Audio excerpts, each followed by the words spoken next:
You are insane. You're living a life of absolute insanity. Let me explain. They say insanity is doing the same things over and over again and expecting different results. And yet, this is how so many of us live our lives every day, doing the same habits, living the same patterns each and every day, and it messes us up.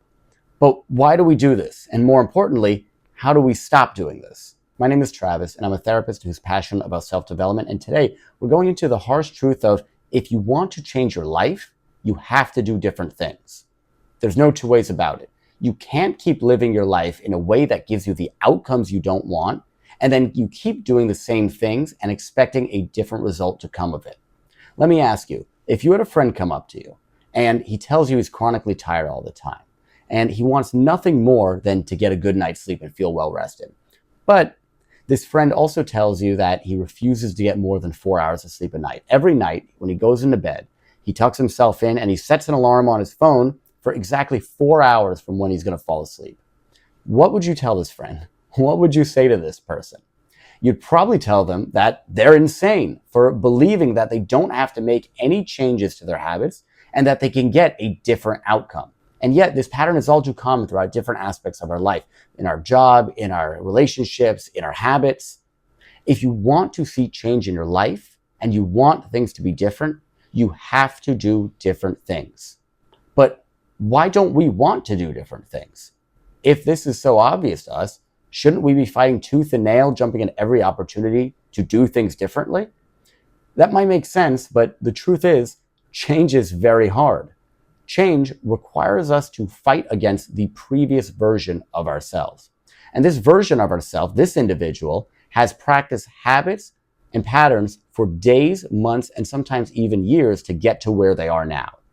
If the new you is going to challenge the old version of you, then you're going to be fighting an uphill battle. It's kind of like you take a toddler and you place him in the ring with a UFC champion. One of them has years of experience strategizing, battling, and defeating opponents in the ring, so that combat has essentially become second nature to them. And the other can't even stand on his own 2 feet for more than a minute. Obviously, this isn't a fair fight, and no one would blame the toddler for running away screaming. And this is kind of how our habits and patterns work. Doing things in a new way, no matter how much it makes sense, is still at the end of the day brand new to us. It's hard, scary, and often overwhelming to try to fight against what has been natural for us for so long. But still, if we want things to be different, we must do different things.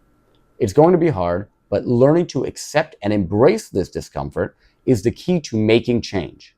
Okay, so now that we know why making change and doing things differently can feel like fighting an uphill battle of discomfort, how do we actually make change? How do we actually do things differently? The first step is going to be identifying exactly what is holding you back. In each of our lives, we have bad habits, negative patterns, and traits that seem to get in our way. And these patterns of self-sabotage may or may not be obvious at first. But if you're going to do something about it, you first need to know what it is. And also, you need to know why it isn't working. Now, this may be simple, like recognizing you're not in the physical condition you want to be in because of a lack of exercise and unhealthy diet. Or it may be a bit more complicated, like identifying unhealthy relationship patterns that you keep finding yourself repeating.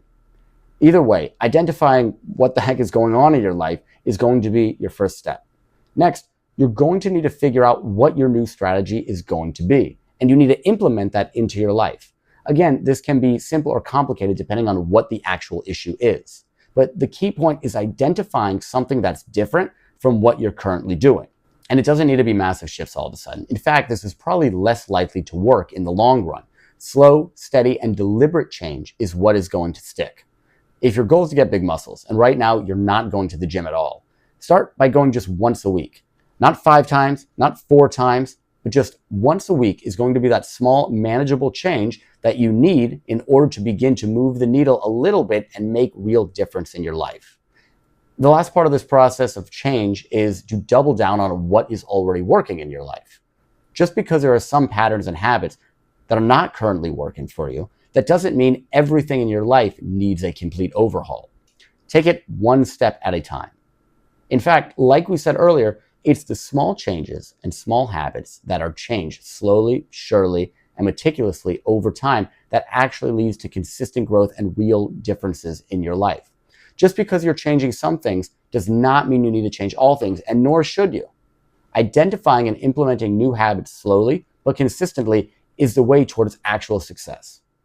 I appreciate you watching the video. Let me know in the comments what change you're looking to make in your life. And if you're looking for more videos like this, hit the subscribe button, like the video, and remember to hit life on all cylinders.